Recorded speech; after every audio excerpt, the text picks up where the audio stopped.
आप ऐसे भी एमएम में बहुत सालों से काम कर रहे हो, एक रीजन बताओ कि ऑडियंस के लिए जो फ्रेशर हैं या फिर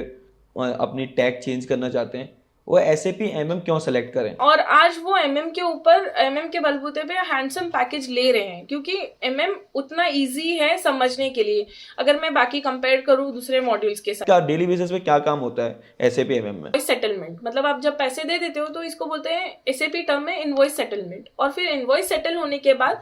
वहां पे वो साइकिल रुक जाती है, फिर अगेन नेक्स्ट मंथ की साइकिल रन होती है जहां से वापस मम्मी एक डिमांड रेस करेगी। और मैं मटेरियल मैनेजमेंट के लिए अप्लाई कर रहा हूँ और मुझसे पूछ ले भाई एसडी के क्वेश्चंस या फीको के क्वेश्चंस पूछ ले, ऐसा एक्चुअल एमएम और एफआई का इंटीग्रेशन के बारे में बताओ तो यहाँ पे क्या एग्जैक्टली इंटीग्रेट हो रहा है एंड ऑल, तो ये सारे क्वेश्चंस आने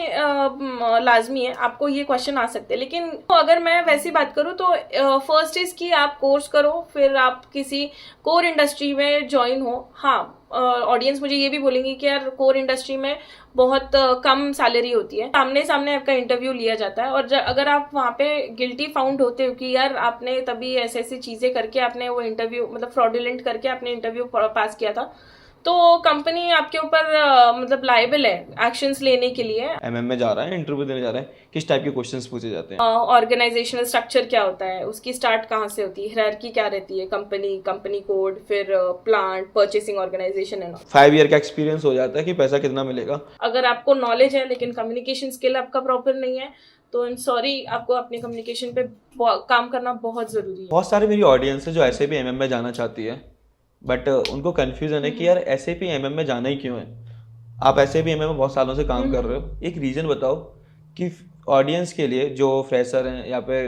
अपनी टैग चेंज करना चाहते हैं वो एसएपी एमएम क्यों सेलेक्ट करें। हाँ हाँ हाँ। एक क्या रीजन हो सकता है कि यार ये एसएपी सी एमएम आपके लिए बहुत सही है, फ्यूचर में आपके लिए डिमांड रहेगी और हाँ हाँ इससे हाँ। आपका ना फ्यूचर भी सही रहेगा, आपको ग्रोथ भी अच्छी खासी होगी, एक रीजन बताओ। ओके, अभी अगर रीजंस की बात करूँ तो reasons there are multiple reasons, लेकिन एक रीजन है जो बहुत प्रोमिनेंट रीजन ये है कि जब आप उसके ऊपर काम करने लगते हो, एज इन की एसएपी एमएम पे, एसएपी एमएम इटसेल्फ बहुत वास्ट मॉड्यूल है। अगर आप बात करो बाकी के मॉड्यूल्स की जैसे पीपी हो गया या एसडी हो गया, SD also is a vast module, लेकिन अगर आप पर्टिकुलरली प्रोक्योरमेंट बैकग्राउंड से आते हो या फिर as a fresher if you joining a company और अगर आप इसके ऊपर काम कर रहे हो एज इन एसएपी के ऊपर काम कर रहे हो, तो क्या मतलब एसएपी के ऊपर काम करते टाइम अगर आप कॉमर्स बैकग्राउंड से नहीं हो तो फिर एफआई आपको नहीं जचेगा, you won't be able to survive in FI, क्योंकि वहां पे लेजर्स एंड ऑल सब चीजें आती है जो बेसिकली एक जो एफआई का बंदा है वही कर सकता है। मैं ऐसा नहीं बोल रही हूँ कि you can not, but it would be difficult. लेकिन अगर मैं एमएम की बात करूँ, मटेरियल्स मैनेजमेंट की बात करूँ, तो जो सिंपल सा रीजन है कि एक रीजन आपने जो मुझे पूछा तो वो ये है कि एमएम समझने में बहुत इजी है, कि आप समझ भी बहुत जल्दी जाते हो और आप उसके ऊपर काम भी करना बहुत जल्दी स्टार्ट कर देते हो। ये मैं कॉन्फिडेंटली इसलिए बता सकती हूँ क्योंकि मैंने ऑलरेडी अभी तक मैंने अराउंड 70 to 80 स्टूडेंट्स को मैंने ट्रेन किया है,